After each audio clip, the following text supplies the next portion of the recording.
Yaitu kalau Datuk Ketemanggungan itu pandangan hidupnya sistem dia memerintah itu melalui sistem Koto Peliang. Sedangkan adik dia Datuk Parmatualapu, Datuk Bupati Rasa Batang, nah itu dia memakai sistem musyawarah atau sistem Bodi Caniago.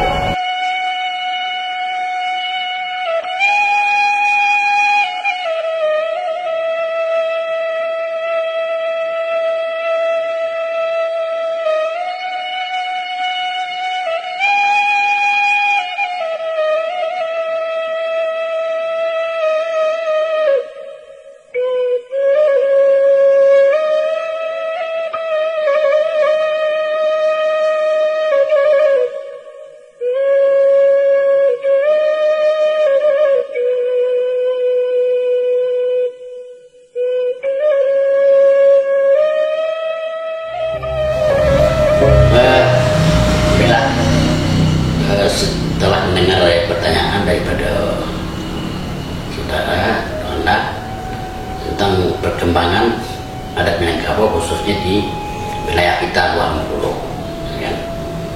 Jadi sesuai dengan perkembangan zaman, ya, adat Minangkabau itu dulu di saat masih hidupnya dua tokoh Minangkabau. Yang pertama adalah Datuk Ketemanggungan, kedua Datuk Bupati Rasa Batang sebagai Dewi Tunggal penguasa adat di Minangkabau ini. Maka zaman itu karena kedua beliau ini mempunyai suatu sikap, ya, suatu dasar pandangan hidup yang berbeda, gitu, ya. Yaitu kalau Datuk Ketemanggungan itu pandangan hidupnya sistem dia memerintah itu melalui sistem Koto Peliang. Sedangkan adik dia Datuk Parmatualapu, Datuk Bupati Rasa Batang, nah itu dia memakai sistem musyawarah atau sistem Bodi Caniago. Nah, kalau kedua sistem ini tidak diakomodir pada peristiwa Bukit Marapalang, diperkirakan di pertengahan abad 18, ya, maka kemungkinan Minangkabau ini akan habis dengan terjadinya dua dualisme atau dua pandangan hidup suku bangsa Minangkabau yang satu sama lain sangat bertentangan. Nah, oleh karena itu kita merasa beruntung di waktu terjadinya perundingan Marapalang, maka pertentangan ini dapat disatukan kembali, di mana perbedaan pandangan hidup Datuk Ketemanggungan dengan pendapat atau pandangan hidup Bupati Rasa Batang dapat disatukan di Marapalang. Itu salah satu keputusan Marapalang itu adalah mengadopsi kembali sistem Koto Peliang, yang sistem Koto Peliang ini bersifat top down, ya, perintah dari atas turun ke bawah. Sedangkan sistem Bodi Caniago dari bawah ke atas, ya. Jadi kalau kita tidak adopsi kembali pada peristiwa Marapalang, maka sampai saat ini Minangkabau akan terjebak pada pertentangan dua sistem. Nah, di Marapalang diperbaiki sistem kedua ini dengan cara apa-apa yang telah diputuskan di dalam mufakat musyawarah Bodi Caniago itu menjadi keputusan oleh orang Koto Peliang. Kalau dulu enggak, Koto Peliang membuat satu sistem, Bodi Caniago membuat satu sistem. Tapi dengan adanya peristiwa Marapalang, maka apa-apa yang dirumuskan di dalam musyawarah mufakat Bodi Caniago diserahkan kepada Koto Peliang tanpa dianulir, tanpa dirubah, diturunkan oleh Koto Peliang.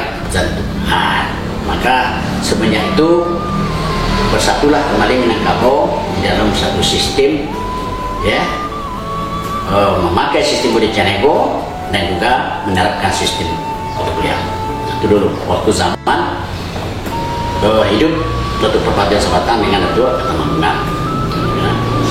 Maka dengan sistem yang menyatu ini, Minangkabau diperintahi oleh raja-raja, dari raja-raja Pagaruyung, kemudian raja adat, raja ibadat, raja adat di Wo, raja ibadat di Sekurus. Maka berjalanlah Minangkabau dengan sistem demokrasinya seperti yang saya sampaikan tadi. Terus di Bukit Marapalat ini menurut waris nama Jawa itu paparan yang kita dongeng itu ada 5 kesepakatan, ya kan? Nah, 5 kesepakatan itu yang pertama telah saya sampaikan tadi, yaitu memakai atau mengadopsi kembali sistem perkuliahan memasuki wilayah Minangkabau dengan catatan apa yang dirumuskan dalam mufakat Bodi Caniago diserahkan ke Kota Beliang dan Kota Beliang menurunkan keputusan itu. Itulah yang dikatakan membusuk dari bumi, dari Bodi Caniago, ya kan, mencucur dari langit Kota Beliang, ya. Itu keputusan yang pertama di Marapalat. Terus keputusan yang kedua di Marapalat adalah kehidupan masyarakat adat Minangkabau itu berpedoman kepada suatu sikap atau pandangan hidup, ya, dengan filosofi adat Basandi Undang atau undang-undang Basandi Bukit Batu. Itu di Marapalat, ya, sebelum Marapalat. Nah, pada sidang Marapalat ini dirubah, ya kan? Filsafat ini dirubah menjadi adat Basandi Sara Basandi kita pula. Nah, itulah di Marapalat. Itu keputusan kedua. Keputusan ketiga, karena masyarakat itu telah berpedoman kepada satu filosofi, yaitu adat Basandi Sara kita pula, maka wilayah Minangkabau ini dibagi dengan 5 wilayah adat, ya, yang masing-masing wilayah ditentukan karakter pendidikan atau ilmu pengetahuan menurut kitab 5 atau kitab 5, ya. Yang pertama fikih, ilmu fikih, ya. Ilmu fikih waktu itu dipercayakan kepada luar tanah datar. Kemudian ilmu tafsir dipercayakan kepada luar agama. Kemudian ilmu tauhid dipercayakan kepada ranah batu pasaman. Kemudian ilmu nahwu saraf itu dipercayakan kepada wilayah Kubong Tikawali Solo. Terakhir ilmu Al-Quran dipercayakan kepada wilayah adat Wah 50 ini, ya kan? Itulah keputusan yang ketiga, ya, dari Bukit Marapalat. Terus keputusan yang keempat adalah bahwa Minangkabau telah ditetapkan sebuah hukum, ya, sebuah aturan, ya, Minangkabau di bidang hukum yang dikatakan aturan selingkah panjang, ya, menurut alam Minangkabau. Maka aturan selingkah panjang terkait dengan hukum dikatakan wilayah Minangkabau sebuah hukum, ya. Jadi ada dalam kata-kata filosofi adat, orang Minangkabau itu adalah sapatyang talibaja, artinya sasar sagamo, sacupak saulang aliang, artinya saadat sinimago, sakuni sakunio, artinya sakundang-undang dan sakundang. Itulah dikatakan Minangkabau. Nah, oleh karena telah diputuskan satu hukum, maka hukum itu dibagi habis menurut wilayah yang ada di Minangkabau. Properti dari hukum itu dilambangkan sebuah timbangan, ya, timbangan ame atau timbangan tembakau. Ada punya tunggak, ada punya sayap tembago, ada punya neraco, dan ada punya anak timbangan, ya kan? Jadi 5 media timbangan, maka dibagi habis. Seperti dikatakan neraco kata nadata, taraju kalau agam, tapak jutiang ke pasaman balik batu, Sayak Timbago Kakumong 13 Solo, Bungkagano atau anak timbangan keluar pula. Nah, ini keputusan KMP kan. Terus keputusan yang kelima luar pada karena wilayah-wilayah yang kita sebutkan itu mempunyai kebanggaan, kehormatan, kebesaran, maka diberi warna wilayah ini.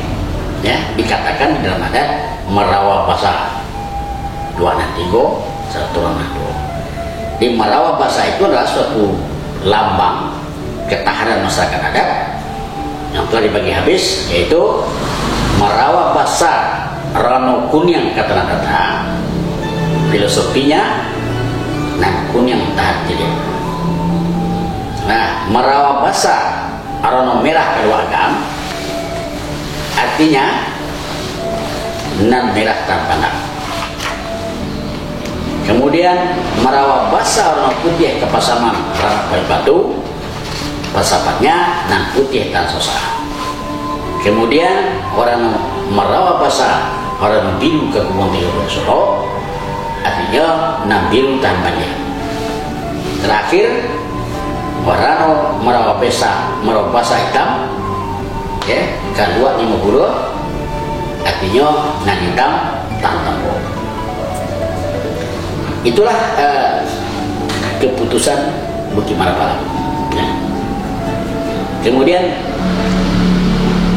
seluruh peristiwa Marapalam itu dijabarkan dan dipatuhi oleh seluruh masyarakat Minang. Lebih-lebih kita di luar 50 ini yang tertentukan tadi Bungkagan atau anak timbangan sudah berada di luar 50 secara hukum, kemudian Al-Quran kitab juga telah dibagikan yaitu ke luar 50, kemudian hukum juga dikatakan Bungkagan, kemudian terakhir Marawa Hitam tan tampo. Nah, khusus untuk luar 50 ini kelima kebesaran ini sampai sekarang insya Allah kita patuhi dan kita turunkan dari generasi ke generasi. Nah, mengenai luar 50 ini, di sini ada namanya Raja Mufakat. Ya. Raja Mufakat di luar 50 ini adalah membagi habis seluruh wilayah kerajaan Raja Mufakat 20 yang pertama dinamakan Raja Jelare yang berada Datuk Doko Marajo dengan wilayah kekuasaan 8 nagari. Kemudian Raja Jerona di Telagu Gantiang sekarang Kecamatan Buak, Kabupaten Kota, itu dengan wilayah 7 balai nagari, itu 7 koto, 8 koto, Sungai Talang dan Kubang. Terus masuk itu ke Raja di Sandi di Potongan Badang. Maaf, ketika tadi Raja di Ranah itu bergelar Datuk Bandar Hitam, kan? Yang punya wilayah di terus itu masuk ke Raja di Sandi bergelar Datuk Pematu Alaman Putih yang berkedudukan di Nagari Ketong Gadang dengan wilayah juga sebalik nagari.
Cangkeh di lereng Pandakian,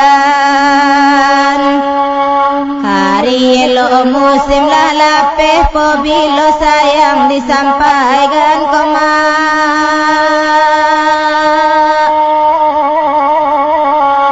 Sansai den dinyo nema ko den dinyo.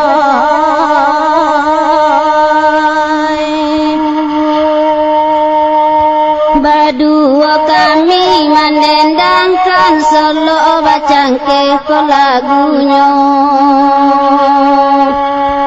Asalai sayang basampaikan lambe lamoden nanti juga koma. Yang punya wilayah di Pulau Sebelas Nagari.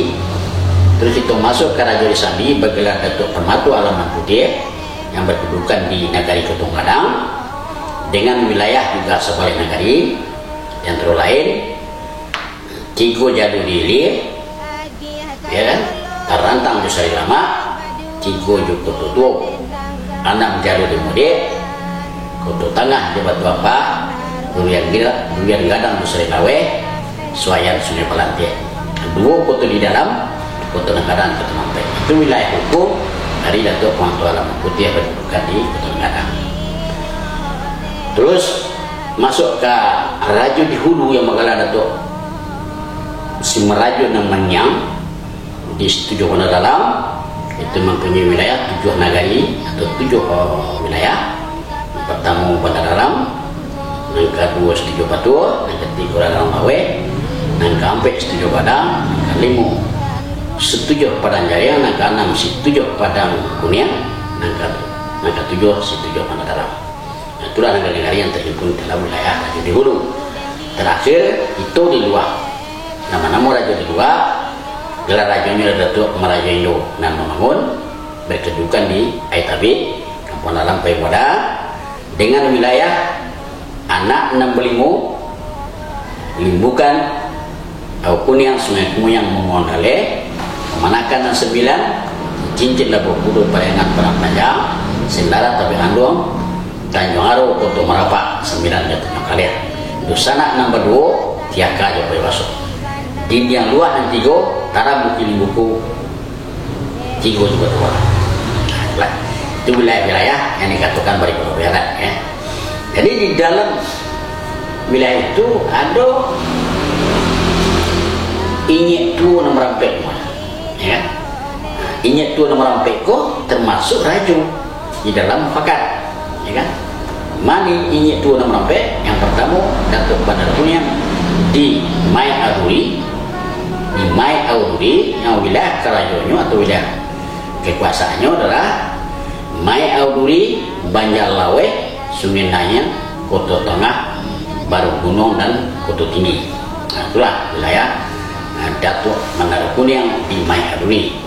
Terus ada lagi ini tu yang kedua. Maka Datuk Meraja Indo Datuk Meraja Indo berkedudukan di Andiang Kotolawe dengan wilayahnya adalah Andiang, Suliki, Sungai Rimbang, Telang Anau, Kurai dan Pandang Gadang. Itu wilayah daripada Datuk Meraja Indo di Andiang Kotolawe. Itu namanya Inyek Nan Merampek. Kemudian Inyek yang ketiga yang di Nan Merampek itu adalah Datuk Sri Merajo yang wilayahnya adalah Muka Tanah Koto. Kan? Dan terakhir ini itu nomor rampek yang berada di Matakus yang menggelar Datuk Raja di Balai. Datuk di Balai itu menguasai sampai kepada 5 kota Kampar dengan penghulu sebanyak 20 rampek atau dikenal dengan Andiko 20 rampek. Terus wilayah-wilayah lain yang berdekatan dengan 250 ekor adalah bertetangga itu yaitu Lintau, ya. Lintau dan dari Tanah Datar ada sebuah negari namanya Tuka. Negari Tanah Datar itu bergabung dengan 20 kabupaten kota. Nah, kemudian berbicara masalah dasar-dasar kehidupan kita beradat di Minangkabau, termasuk di luar 50 ini, ada suatu hal khusus yang tidak ada di wilayah lain yang ada di Minangkabau, yaitu sistem garis keturunan ibu ya. Itu adalah sistem paling istimewa di dunia. Ya, tidak kita temukan di mana-mana, tetapi di Minangkabau yaitu garis keturunan ibu atau kita kenal dengan sistem matrilineal. Kenapa hanya satu-satunya di Minangkabau? Karena itulah keistimewaan Minangkabau. Ya. Kalau suku ibunya, katakanlah suku ibunya Beliang, ya. Anak ibu, cucu ibu sampai kepada kepada cucu ibu sampai kemana-mana di bawah itu sukunya tidak berbeda dengan suku ibu, ya kan? Walaupun anak dia jadi suku sama dengan ibu, cucu dia sama dengan ibu, piwi dia sama dengan ibu, cucung sama dengan ibu, cicit sama dengan ibu. Itulah keistimewaan orang Minangkabau.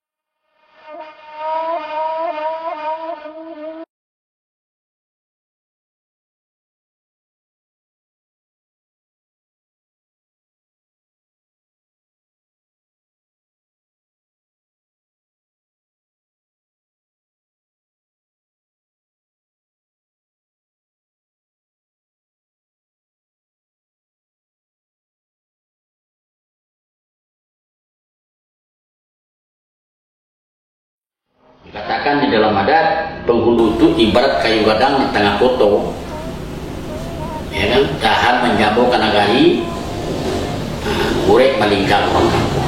Jadi sebuah batang kayu pohon yang besar itu ditafsirkan pada kehidupan seorang penghulu. Mana dikatakan kalau kayu itu punya orat atau akar, itu katampe baselo oleh seorang penghulu. Kalau kayu itu punya batang dan kue, itu katampe pasanda dek korang kampung. Kalau kayu itu punya dahan yang kuat, itu tampe pegantung dek anak cucu mereka.